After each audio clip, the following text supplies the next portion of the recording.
Connaît-il les lois spirituelles? Règle-t-il son pouvoir sur la terre? Connaît-il les lois spirituelles et règle-t-il son pouvoir sur la terre? C'est la question qui nous est posée, bien-aimés dans le Seigneur. Et cela, il est posé dans le livre de Job, chapitre 38, le verset 33. Job 38, le verset 33, on nous pose la question, si on connaît les lois spirituelles et si on règle son pouvoir sur la terre. Pourquoi cette question? Bien-aimé dans le Seigneur, parce que le monde ou la terre n'est pas gouverné par une personne. Et il est gouverné par les lois. Le monde est gouverné par les lois spirituelles. Comme tout pays, comme vous verrez par exemple, toute organisation, toute assemblée, par exemple, je prends une ONGD, je prends une association sans but lucratif, une ASBEL donc, ou un pays, une maison. Vous verrez même pour le Congolais, dans tout le pays, il y a ce qu'on appelle la constitution du pays. Donc, dans chaque pays, il y a ce qu'on appelle la constitution. La constitution, c'est quoi? La constitution, c'est la loi fondamentale d'un pays. Alors, vous allez vous rendre compte que même il y a l'une des lois qui dit que nul n'est au-dessus de la loi. Donc, en d'autres termes, j'ai compris que même, on a pris ça peut-être, parce que même Dieu n'est pas au-dessus de sa parole. Dieu, c'est la parole de Dieu. Dieu a créé le monde par sa parole. Donc, Dieu ne peut pas faire ce que sa parole ne dit pas. Donc, comme Dieu ne peut pas faire ce que sa parole ne dit pas, c'est que la parole de Dieu est au-dessus de Dieu. Vous comprenez? Pour dire que Dieu, pour gouverner le monde, n'a pas besoin qu'il soit permanent et qu'il ait un trône quelque part dans un pays ou qu'il ait un siège quelque part dans un pays pour qu'il commence à recevoir de plaintes des gens. Non, non, non, bien-aimé dans le Seigneur. Le président de la République n'a pas besoin qu'il vienne siéger dans un quartier ou quelque part pour commencer à juger et suivre. Non, non, non, non, non. Le président de la République, regardez comment un pays est organisé. Les institutions du pays, comment elles sont organisées. Il y a un président de la République, il y a des ministres, il y a des députés, il y a des sénateurs. Il y a des sénateurs et quand vous descendez, il y a des députés provinciaux, il y a des gouverneurs, il y a des bourgmestres, il y a des et vous verrez que tout est hiérarchisé, tout est constitué dans l'hiérarchie. Est-ce que quelqu'un est en train de comprendre pour dire que lorsqu'on promulgue une loi et que le président de la République accepte cette loi et qu'il dit que cette loi devient en vigueur et applicable dans le pays et que tout habitant du pays doit respecter cette loi, frères bien-aimés dans le Seigneur, vous allez constater que ce n'est plus au président de venir. Il y a toute une hiérarchie et vous verrez la police être autour du peuple. Non seulement on dit la police est là pour la sécurité du peuple et de leur bien, mais non, la police est là aussi en train de surveiller si le peuple obéisse, le peuple obéisse à la loi. Est-ce que vous comprenez? Donc, vous verrez que ils seront, la police est là, les agents de l'ordre seront là pour faire observer la loi. Donc, le peuple doit respecter la loi. Les habitants du pays doivent respecter la loi. Ils doivent respecter ce qui se trouve dans la loi. Vous verrez quand quelqu'un vole, on l'arrête. Quand on se bat, on vous arrête. Vous verrez, donc, quand vous commettez une infraction, pourquoi on vous arrête? Parce que la loi avait interdit ça. Vous comprenez? Pour dire que vous n'êtes pas libre parce que vous êtes habitant du pays. Vous n'êtes pas libre parce que vous habitez le Congo. Vous êtes libre et on vous arrête pas parce que vous obéissez à la loi. Bien-aimé dans le Seigneur, un étranger qui obéit à la loi et un natif du pays qui n'obéit pas à la loi, l'étranger sera libre et le natif sera emprisonné. Le natif sera arrêté, il va payer une amende, une caution. Frère, c'est ce que tu viens enseigner? Oui, bien aimé, je veux que tu comprennes qu'il y a des lois spirituelles. De la même manière, c'est pourquoi la Bible va dire, est-ce que la nature ne vous enseigne-t-elle pas? Frère, sœur, ce n'est pas toute chose que nous allons seulement voir dans la Bible que c'est ça. Il y a des choses, vous regardez seulement la nature, vous dites, c'est que dans le monde spirituel aussi c'est comme ça. De la même manière, ça s'est fait dans le monde. Sachez que tout ce qui s'est fait dans le monde, ça était déjà en esprit. On a copié ça dans les ciels. On a copié ça dans les ciels. Et là aussi, c'est de la même manière que Dieu gouverne. Dieu a déjà placé des lois et toutefois ces lois sont là. Vous n'êtes pas exempt ou vous n'êtes pas, ces lois ne vous n'êtes pas libre ou vous n'êtes pas arrêté ou vous ne tombez pas dans ces lois parce que vous êtes chrétien. Non, non, non. Les lois de Dieu sont universelles. Les lois de Dieu ne concernent pas un peuple, ne concernent pas une catégorie de personnes. Les lois de Dieu ne concernent pas une église. Elles ne sont pas là pour condamner les païens qui ne savent pas Jésus, qui ne connaissent pas Jésus. Et nous qui connaissons Jésus, on dit non, nous on est libres. Non, bien-aimés dans le Seigneur. Les lois de Dieu sont universelles, donc c'est pour le monde entier. Quand vous êtes citoyen du monde, vous obéissez aux lois de Dieu. Toute loi vous fait accéder à une porte. Toute loi vous fait accéder à une porte. Quelqu'un qui obéit à la loi, qui accède à la porte de la prospérité, que tu sois chrétien ou pas, quand tu respectes cette loi de la prospérité, tu pars, tu entres. C'est pourquoi j'ai fait un constat. L'église chrétienne, l'église charismatique, nous prions beaucoup. Nous gênons beaucoup. Nous allons beaucoup à l'église, mais j'ai compris que nous sommes aussi très très faibles dans la connaissance et dans la pratique des lois spirituelles. Oui, ça vraiment c'est une vérité. Les chrétiens, nous aimons beaucoup Dieu. Nous nous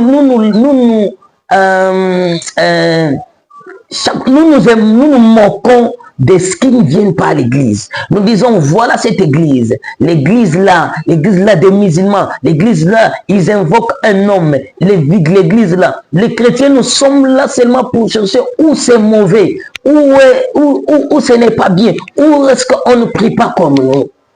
Mais nous sommes très faibles dans la connaissance des lois et dans la pratique de ces lois. Vous allez constater, la Bible même est en train de dire dans Proverbe,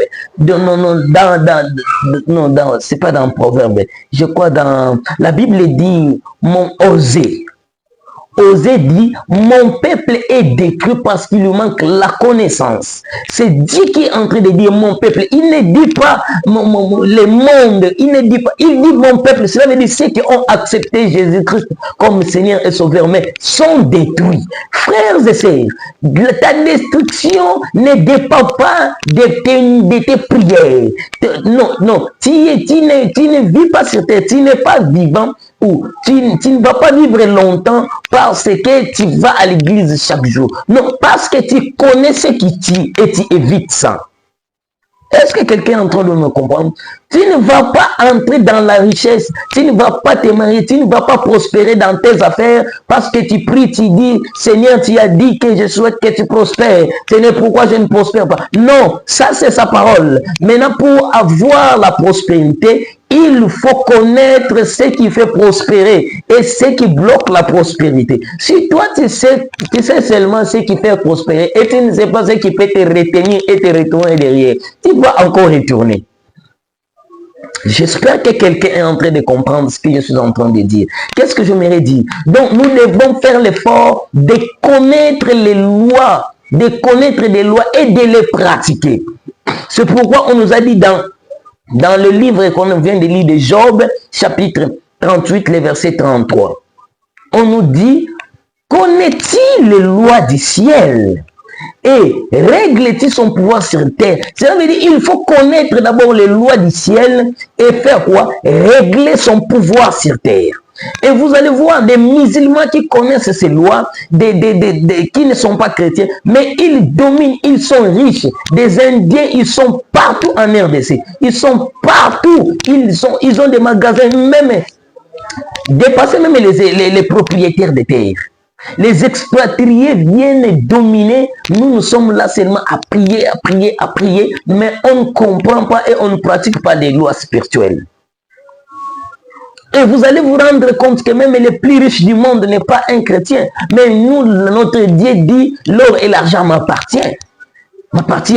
Donc nous sommes créatures, nous sommes les enfants de Dieu, mais dans la richesse, nous ne sommes pas là.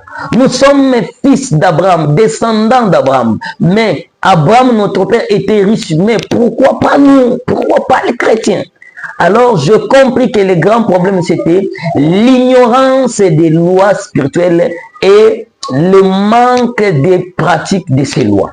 Alors, aujourd'hui, nous allons découvrir, bien aimé dans le Seigneur, les quelques lois très importantes spirituelles que tu dois pratiquer. Et frère, sœur, si tu pratiques ces lois, je te garantis que tu vas vivre ce que les autres n'ont jamais vécu. Tu vas accéder dans des dimensions que tu n'as jamais accédé. Tu vas toucher ce que beaucoup de personnes n'ont jamais touché. Alors, le premier principe ou la première loi que je mérite de révéler, c'est que tout est grâce, mais la grâce n'est pas gratuite. Tout est grâce. Oui, Dieu nous a donné tout par sa grâce, mais la grâce de Dieu, elle n'est pas gratuite. Tu dois connaître ça, qu'on n'obtient pas la grâce de Dieu gratuitement. Bien que Dieu a fait grâce à tout le monde, mais cette grâce exige des prix. C'est pourquoi j'aimerais enlever ça dans la tête des chrétiens. Les chrétiens, évitons, sortons de ces raisonnements qui nous donnent tout gratuitement. Nous voulons tout facilement et gratuitement. On veut avoir tout dans la facilité. On veut tout seulement, on va seulement à l'église, on prie, tu rentres et puis tu as besoin directement de devenir millionnaire, milliardaire. Évite ça.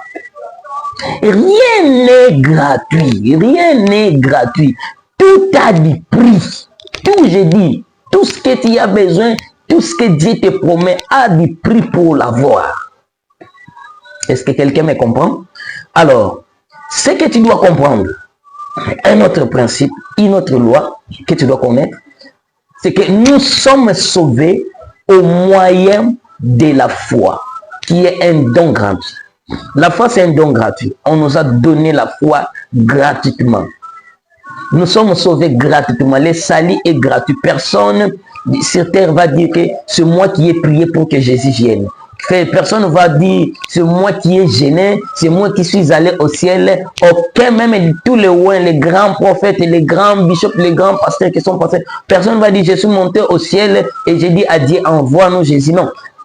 Le Père nous a donné le salut gratuitement. Mais le salut est gratuit, mais nous sommes récompensés au moyen de nos œuvres. Bien-aimés dans le Seigneur, tu es sauvé gratuitement, mais les récompenses, ce que tu dois avoir, tu t'attends à quoi? Tu t'attends à un salaire, tu t'attends à un ministère glorieux, tu t'attends à une carrière glorieuse, une carrière musicale et une carrière musicale glorieuse ou une carrière musicale internationale. Tu t'attends à ça.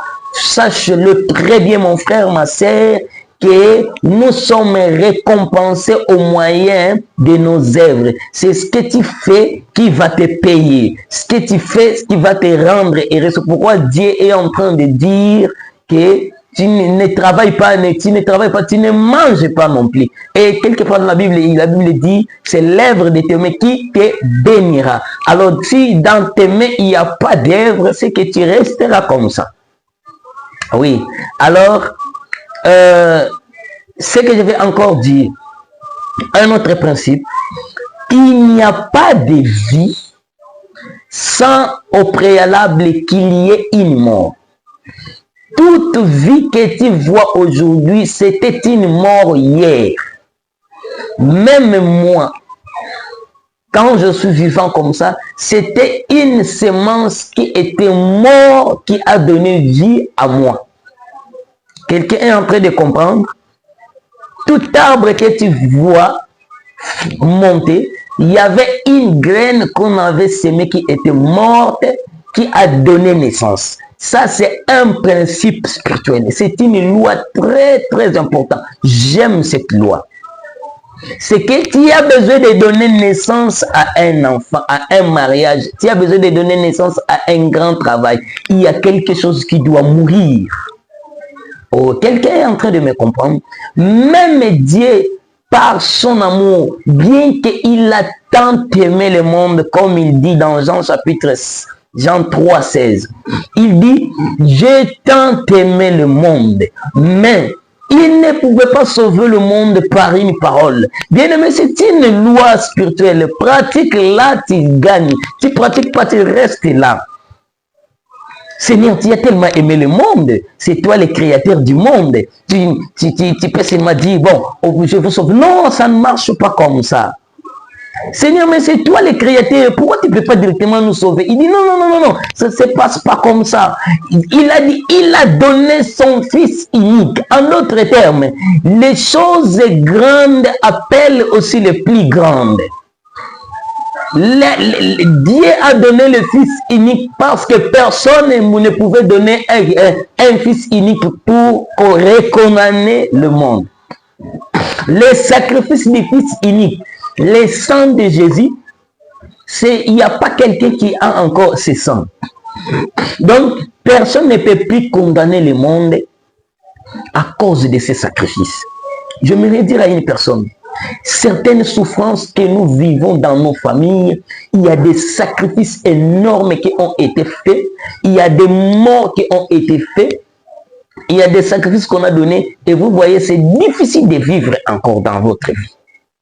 C'est pourquoi tu as besoin de donner naissance à quelque chose, à un bon comportement, à une bonne attitude. Tu dois d'abord tuer les mauvais.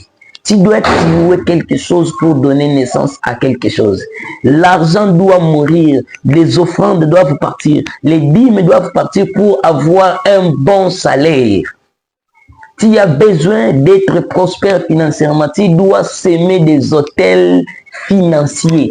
Tu dois donner. Tu dois aider les pauvres, tu dois aider tu dois donner les aumônes, les orphelins, les veuves, tu dois s'aimer. L'argent doit mourir. Toi, quand tu vas donner cet argent, tu te dis, mon Dieu, l'argent est parti. Là, quand quelque chose meurt, sache que quelque chose va naître. Alors, on va lire Jean chapitre 12, le verset 24.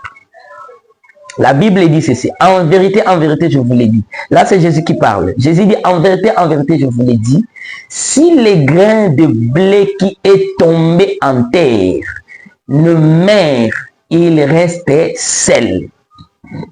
S'il meurt, il porte beaucoup de fruits. On parle d'un grain de blé qui a fait quoi? Qui est tombé en terre. Alors, ici, on nous parle de deux choses. Le grain de blé, deux choses que ce grain doit faire. Il doit d'abord entrer dans la terre et il doit accepter mourir. Il doit accepter mourir. Il doit tomber dans la terre et accepter mourir.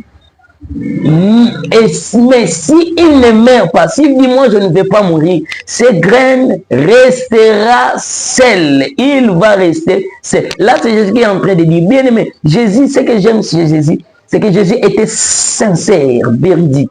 Il dit, vous avez besoin comme moi d'avoir beaucoup de fruits.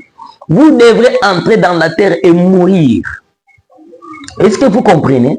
Jésus dit, vous devrez entrer dans la terre et mourir. Bien aimé, entrer dans la terre, c'est venir à l'église. C'est venir à Jésus.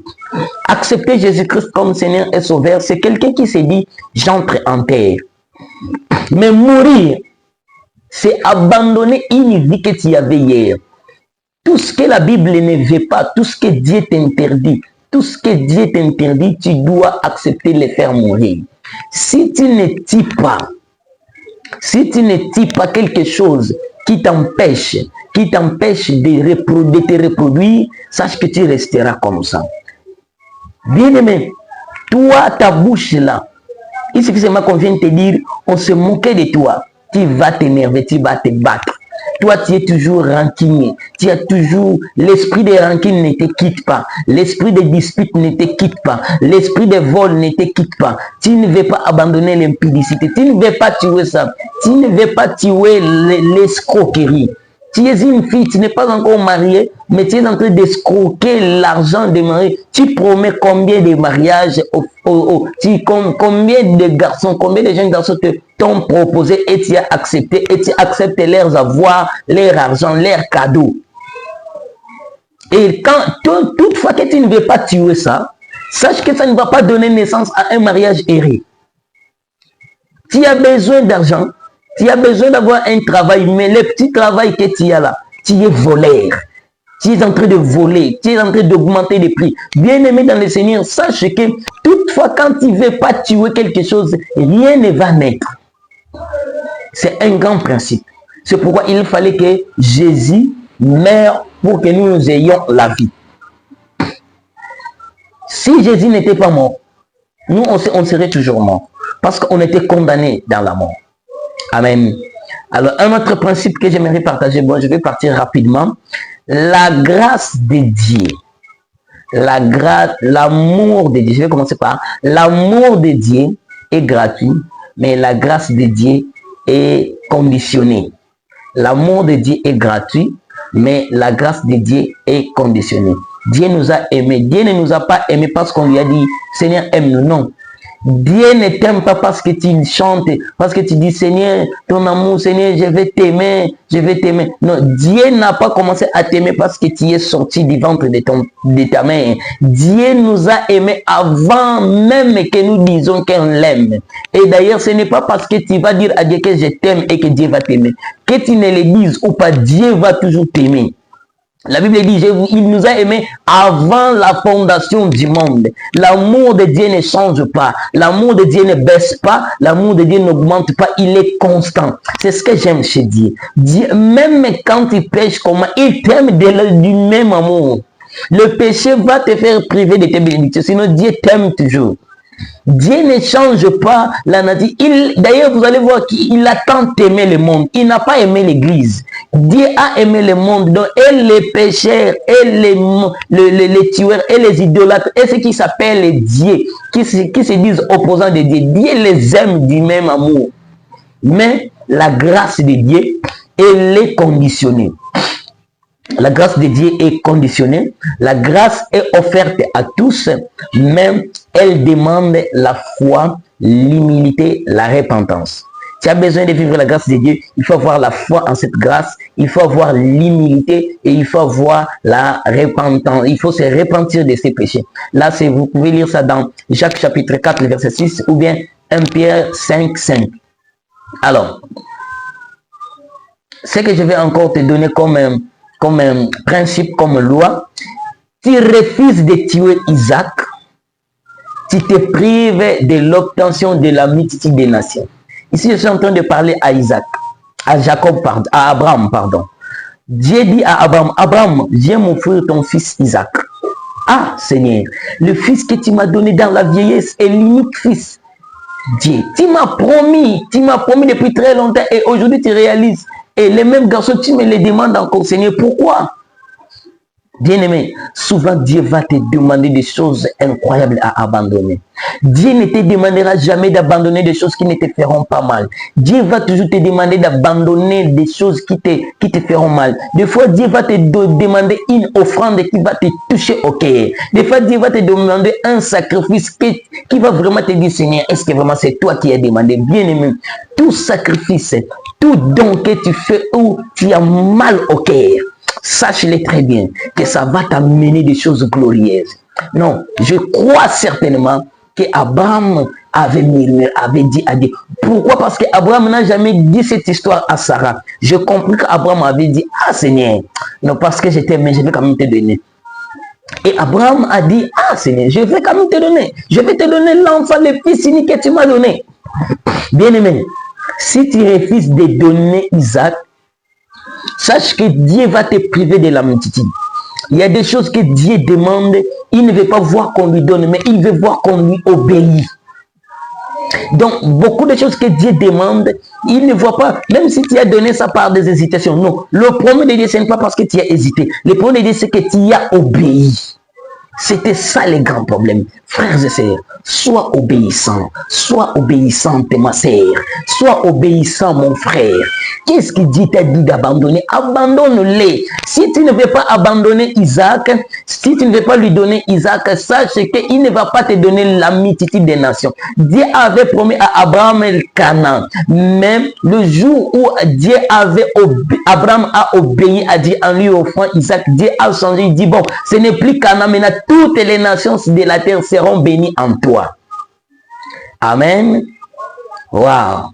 Alors, ce que je vais encore dire comme l'un des principes, c'est que c'est par la bouche, c'est par ta bouche bien-aimée dans le Seigneur que les bénédictions spirituelles sont dédouanées. Des bénédictions qui sont en esprit sont dédouanées par ta bouche, cela veut dire par tes prières. La prière va seulement te permettre à déclencher des choses, à dédouaner des choses qui sont au ciel pour le poste des douanes. Maintenant, ce sont tes mains. C'est par le travail acharné que ces bénédictions vont quitter le port pour te suivre. Quel que soit type, il y a beaucoup de personnes, leurs mariages sont encore aux douanes parce qu'ils ne changent pas de comportement. Il y a beaucoup de personnes, les travail se trouvent encore aux douanes, au poste de douane parce qu'ils ne veulent pas travailler. Ils attendent tout. Ils attendent que tout les retrouve à la maison. Si tu attends que tout te trouve à la maison, tu vas regretter. Ceux qui sont sortis trouvent du travail. Ceux qui sont sortis trouvent quelque chose à faire. Ceux qui sont sortis travail. C'est pourquoi j'aimerais dire à une personne, Dieu ne te bénira pas parce que tu as prié. Dieu va te bénir parce que tu as travaillé. Il y a qu'une seule loi de prospérité, c'est la loi du travail. Oui, quand tu pries, la prière va t'ouvrir des opportunités. La prière va te donner la force devant les ennemis. Mais ce sont tes mains qui vont te rapporter l'argent. Amen. Est-ce que quelqu'un est en train de comprendre? Alors, sachez-le très bien, il y a travailler et travailler avec effort. Travailler, c'est quelqu'un qui travaille, par exemple, tu travailles ta voix, tu commences à chanter à l'église, les gens t'apprécient. Bien-aimé, Seigneur ne s'arrête pas là. Il y a des gens qui chantent à l'église, mais ils ont travaillé avec effort et perfectionné les dons que Dieu leur avait donnés. Donc aujourd'hui, ils ne chantent pas seulement à l'église, mais ils impressionnent et la cité, le monde. Ils sont partout dans le monde. Frères et sœurs, ce n'est pas tous ceux qui sont célèbres qui sont allés au diable. Non, tu peux aussi chanter et impacter le monde. Et impacter le monde. Pourquoi? Parce que tu travailles. Il faut fournir les efforts. Il faut travailler avec effort. Quelqu'un me comprend? Alors, une autre loi que je vais encore donner, bien aimé, la gloire qui frappe aujourd'hui est toujours les résultats des efforts et des sacrifices d'hier. Toute gloire qui frappe aujourd'hui, toute gloire lumineuse, tout ce que tu es en train de voir, toute réussite que tu es en train de voir aujourd'hui et d'apprécier. Cet homme-là que tu dis, waouh, j'aimerais être comme ce papa. Ce prophète, quand tu prophétises, tu te dis, oh, j'aimerais prophétiser comme lui. J'aimerais enseigner comme ce pasteur. J'aimerais avoir cette église. J'aimerais avoir une telle, j'aimerais être comme une telle dame. Oh, quand tu vas voir la première dame ou le premier ministre, tu vas te dire, oh, j'aimerais être comme... Non, bien aimé, toute gloire, tout succès, tout honneur, toute élévation, toute montée que tu vois aujourd'hui est toujours les résultats des efforts d'hier. Hier, si tu n'as pas fait d'effort, si aujourd'hui, hier tu n'as pas fait d'effort, aujourd'hui tu n'auras rien. Bien aimé, ce sont tes efforts d'hier qui vont te faire gagner aujourd'hui. Ce sont tes efforts et sacrifices d'hier qui vont te propulser aujourd'hui. Alors, si peut-être aujourd'hui tu n'as rien, bien aimé, ne te décourage pas. Travaille aujourd'hui. Demain, ça aura quelque chose.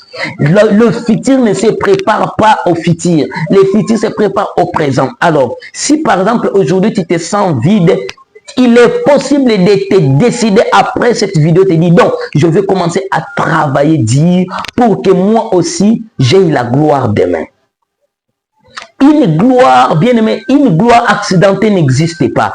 Un succès au hasard n'existe pas. Même quand tu vois Mephibosheth, on va les chercher, du coup, il était au village à Lodebar. Quelqu'un va me dire, qu'est-ce que Mephibosheth avait fait? Non, ne dis pas qu'est-ce que Mephibosheth avait fait. Dis, qu'est-ce que le papa de Mephibosheth, Jonathan, avait fait. C'est ça le grand problème. Donc, toute gloire aujourd'hui a toujours des efforts de sacrifice hier. Tu vas dire, qu'est-ce que Salomon avait fait? Non, ne demande pas ce que Salomon avait fait. Demande qu'est-ce que le papa de Salomon avait fait. Maintenant, toi, papa, frère, tu seras papa. Sœur, tu seras maman. Qu'est-ce que tu fais que tes enfants vont vivre comme gloire demain? Est-ce que quelqu'un est en train de me comprendre? Si aujourd'hui on se glorifie fils d'Abraham, si aujourd'hui on se glorifie fils d'Abraham, vous savez ce qu'Abraham a enduré? Combien d'années de stérilité, combien d'hôtels, combien de sacrifices, combien de guerres ce monsieur a ligué? Tu sais combien, bien aimé dans le Seigneur, il n'y a pas de gloire gratuite. Une gloire gratuite n'existe pas. Un succès gratuit n'existe pas. Une élévation gratuite n'existe pas. Même chez les diables, d'ailleurs, chez les diables, on paye plus cher que chez nous. Oui. Amen. Alors, ce que j'aimerais encore donner comme principe, j'ai quoi il me reste deux. Ta résistance dans la gloire future, ta résistance dans la gloire de demain ou dans la gloire future dépend des racines formées dans le manque du temps passé.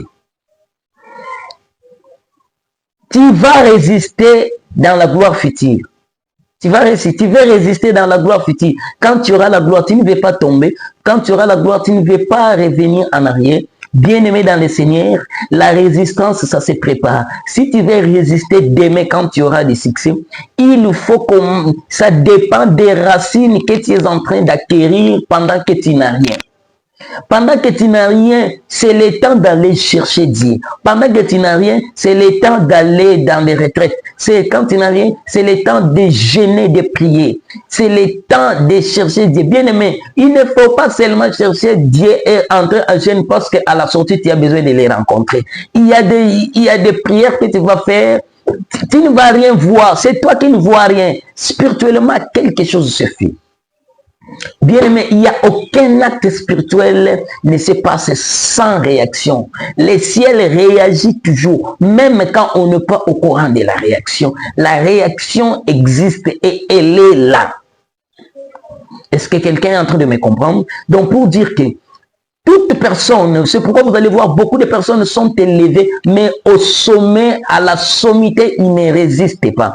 Bien aimé, faites attention quand quelqu'un tombe après 1 mètre et celui qui tombe après 10 mètres. Quand tu as tellement monté, quand tu tombes, les fractures sont différentes de celui qui est tombé à 1 mètre de hauteur. Alors, bien aimé, il faut savoir ceci, que Ta résistance, ce qui va t'aider de résister pendant que tu vas monter, ce sont des racines que tu es en train de s'aimer. Des racines que tu es en train de s'aimer. Un arbre qui a de longues racines, quelle que soit sa hauteur, il n'a pas peur des tempêtes. Il n'a pas peur des tempêtes. Amen. Alors, une autre loi. Une gloire est plus facile à posséder qu'à protéger. Une gloire, un succès, bien-aimé, est plus facile à avoir qu'à protéger. Pour trouver une gloire, c'est facile, c'est difficile, mais c'est pas beaucoup difficile. Frères et sœurs, un mariage est plus facile à trouver qu'à protéger. Les enfants sont plus faciles qu'à trouver qu'à protéger.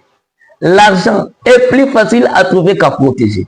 C'est pourquoi ton plus grand combat, si tu avais gêné pendant 40 jours et 40 nuits pour prier pour avoir un enfant, c'est que pour protéger cet enfant, tu dois multiplier les efforts.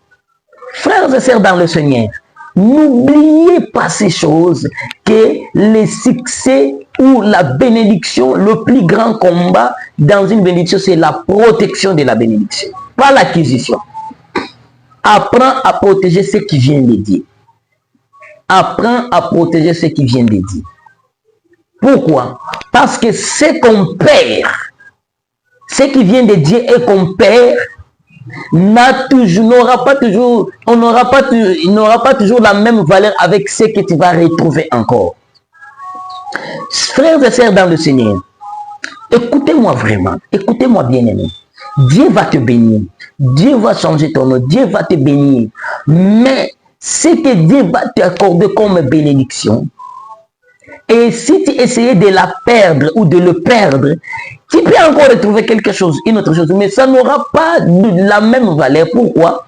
Parce que tout péché, tout péché que nous commettons, qui nous amène à la perte des choses de Dieu, laisse toujours des cicatrices.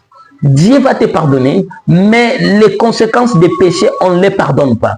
Tu as avorté, l'enfant est parti. Dieu t'a pardonné. Mais l'avortement, les matériels qu'on a utilisés a touché des trompes, a touché des matrices. Tu es responsable. C'est pourquoi apprends à protéger ce que Dieu te donne. Quand Dieu te donne, il faut éviter de commettre ce qui peut encore t'empêcher à tomber. C'est pourquoi j'ai dit au départ que l'important c'est d'avoir la connaissance de ce qui tue et de ce qui donne la vie. Si tu sais ce qui bénit, il faut savoir aussi ce qui peut t'arracher cette bénédiction. Pour que tu vas aussi éviter ça. Ah, est-ce que je suis en train de parler à une personne? Oui, la bénédiction, il faut la protéger. Il faut la protéger parce que je parle à Samson. Samson, ouais. Un seul homme est en train de tuer plus de 600 personnes. Il les tue. Un seul homme. Mais bien aimé, Samson croyait que, oh, le cheveu seulement.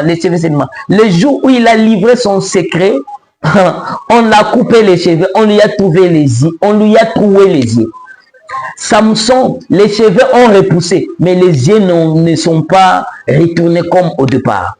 Il n'a plus retrouvé les yeux, il n'a plus retrouvé beaucoup. Le péché va te faire perdre beaucoup de choses. Évite les péchés. Évite ce que Dieu t'interdit. Chaque homme, chaque femme a ses interdits. Tu sais ce que Dieu t'a interdit. Mais pourquoi un homme doit te convaincre de le faire? Dieu m'a interdit, je ne prends pas la boisson. Pourquoi parce que tu es allé dans une fête et qu'un homme t'a convaincu que tu dois prendre et tu as pris? Pourquoi tu dois le faire? Frères et sœurs, Samson a perdu l'onction. Samson a perdu l'onction. Il a repris la force, mais l'onction est partie. Les yeux sont partis. Il est mort très tôt. C'est pourquoi j'aimerais te dire, apprends à protéger. Et la dernière chose que j'aimerais dire pour conclure, c'est que Jésus ne multiplie pas les pains chaque jour. Jésus ne multiplie pas les pains chaque jour. Quand il multiplie les pains, le morceau de pain qui reste, apprends à les garder, à les conserver. Frère, aujourd'hui, tu as un bon travail, on te paye un bon salaire. Toi, tu crois que ce bon travail va demeurer. Toi, tu crois que ce salaire va demeurer. Parce que tu as signé un contrat à durée indéterminée. Non, ça, ce n'est pas la garantie. Tu peux tomber malade, tu peux connaître un accident, tu peux commettre des erreurs, tu peux quitter aussi le travail brusquement.